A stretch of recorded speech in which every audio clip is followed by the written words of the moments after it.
जी जो है वहाँ का जो आसाम का मुख्यमंत्री जिस प्रकार से वहाँ से कदेर रहा है घुसपैठ को, वो डस्टबिन का जिससे उसको पहले जात मार के बनाता है, फिर जिंदा जला देता है। ये कौन सा मतलब धर्म है? यहाँ में लंबा चौड़ा बात लेने आया है। तो यह कहते हैं गवर्नमेंट का जो गाइडलाइंस जो है, गवर्नमेंट का जो समय जो है उसको हम लोग नहीं मानते। एक ही वर्ड बोलना है, हम लोग का जो बंद कॉल है डिफर नहीं होगा, क्लियर कट अभी बंद कॉल होगा। ये 9 दिसंबर को है फर्स्ट। अरुणाचल प्रदेश जिसे अब तक शांति, संयम और सह अस्तित्व का प्रतीक माना जाता रहा, आज उसी धरती पर गुस्से का ज्वालामुखी फूट पड़ा है। सड़कों पर उमड़ा जनसैलाब साफ संदेश दे रहा है, अब और चुप्पी नहीं, अब और समझौता नहीं। स्वदेशी अस्मिता पर चोट होगी तो जवाब भी उसी तीव्रता के साथ मिलेगा।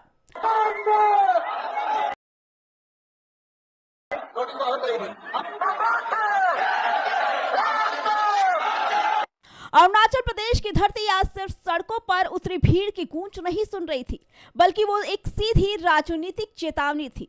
अब चुप्पी नहीं, अब समझौता नहीं।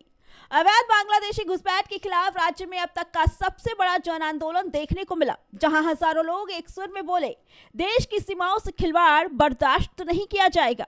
एक शब्द बोलने के कारण उसको पहले लात मार के बनाता है, फिर जिंदा जला देता है। ये कौन सा मतलब धर्म में ये लिखा हुआ है? इसीलिए हम तो सिर्फ उसका पुतला जलाया है, फ्लैग को जलाया है। अगर यहाँ इंडियन मिल जाए तो उसको हम जिंदा जलाएंगे। ईटानगर के नाहरलगुन तक गूंजते नारे किसी एक संगठन की आवाज नहीं, बल्कि उस जन आक्रोश का ऐलान है जो वर्षों से दबाया जा रहा था।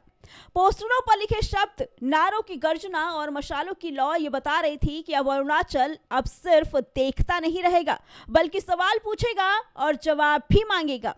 रैली में उमड़े जनसैलाब ने यह साफ कर दिया कि ये कोई सामान्य प्रदर्शन नहीं, बल्कि जनता के सब्र का आखिरी इम्तिहान है। मंच से नेताओं और वक्ताओं ने गरजते हुए कहा कि अरुणाचल प्रदेश कोई प्रयोगशाला नहीं है जहां अवैध घुसपैठ को नजरअंदाज किया जाए। ये सीमावर्ती राज्य है जहां एक एक चूक देश की सुरक्षा पर भारी पड़ सकती है। सीमा किसके लिए है? कानून किसके लिए है? अगर कोई अवैध रूप से देश में घुसता है तो उसे संरक्षण क्यों? नारों के बीच सरकार पर तीखा हमला बोला गया और कहा गया कि सालों से चली आ रही राजनीतिक ढिलाई और वोट की राजनीति ने इसे गंभीर समस्या को विस्फोटक बना दिया। गवर्नमेंट का जो गाइडलाइंस जो है, गवर्नमेंट का जो समय जो है उसको हम लोग नहीं मानता है। अपियो थीम, अनियो थीम एंड आइफा थीम, हम लोग ये मुहिम को 6 अक्टूबर छेड़ा था। आज पब्लिक भी जानना है कि इसका सोल्यूशन निकालने के लिए अपियो, अनियो एंड आइफा जो डिक्लेयर कर रहा है 12 आवर्स कैपिटल बंद, जो 25 नवंबर में जो हम लोग डिफर किया था, कहीं ना कहीं एक हमारा कम्युनिटी को लेकर, किसी का फेस्टिवल को लेकर या स्पोर्ट्स मीट्स को लेकर डिफर किया था, उसको आज हम लोग खत्म करने के लिए सरकार भी हमको बोला था 5 तारीख को हमारे साथ मीटिंग करेगा, बट वो भी फेलियर हो गया। उसको पब्लिक में मेरा अनियो टीम और मेरा अपियो टीम, आइफा टीम ने क्लैरिफाई किया।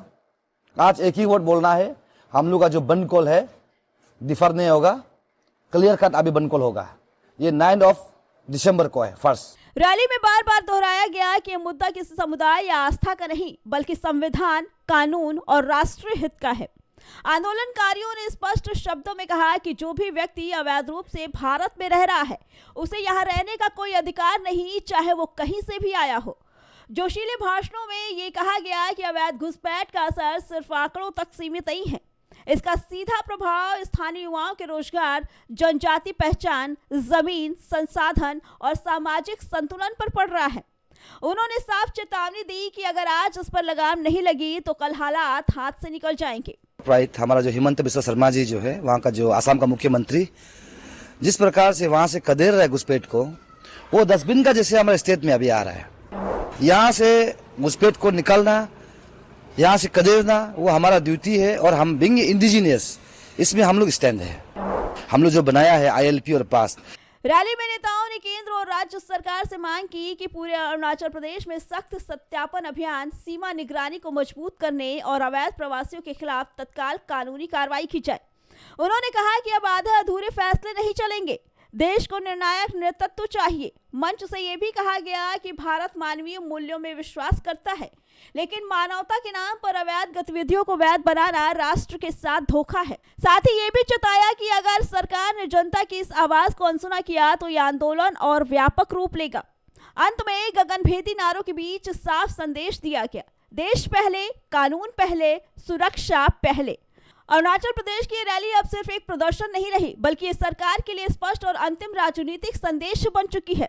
इस आंदोलन की गंभीरता का अंदाजा इसी बात से लगाया जा सकता है कि आमतौर पर शांत रहने वाला अरुणाचल अब सड़कों पर है।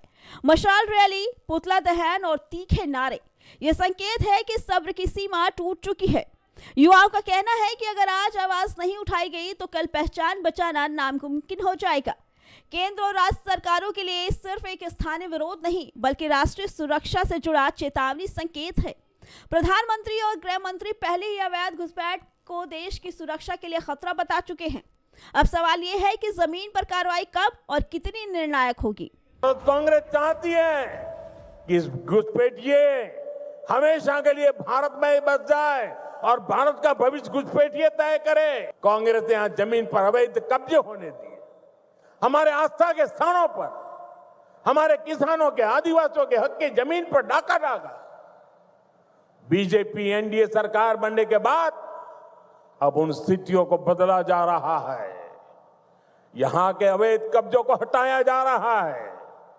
हेमंता जी के नेतृत्व में असम में लाखों बीघा जमीन घुसपैठियों से मुक्त की जा चुकी है। जो घूस कर आते हैं, पहले असम से भी आते थे जब कांग्रेस की सरकार, अब बंगाल से आते हैं टीएमसी की सरकार, घूस कर आते हैं। इनको आधार कार्ड दादा कौन देता है? नागरिक कहां के बने हैं? कहां के बने हैं? जितने बांग्लादेश से पकड़े गए 24 परगना जिले का आधार कार्ड और नागरिकता है मान्यवर। और ये जो आप आधार कार्ड इश्यू करते हो, वो आधार कार्ड लेकर, वो वोटर कार्ड लेकर ये दिल्ली तक आते हैं। आप उनको आधार कार्ड इश्यू न करो, आदमी क्या परिंदा भी पैर नहीं मार पाएगा।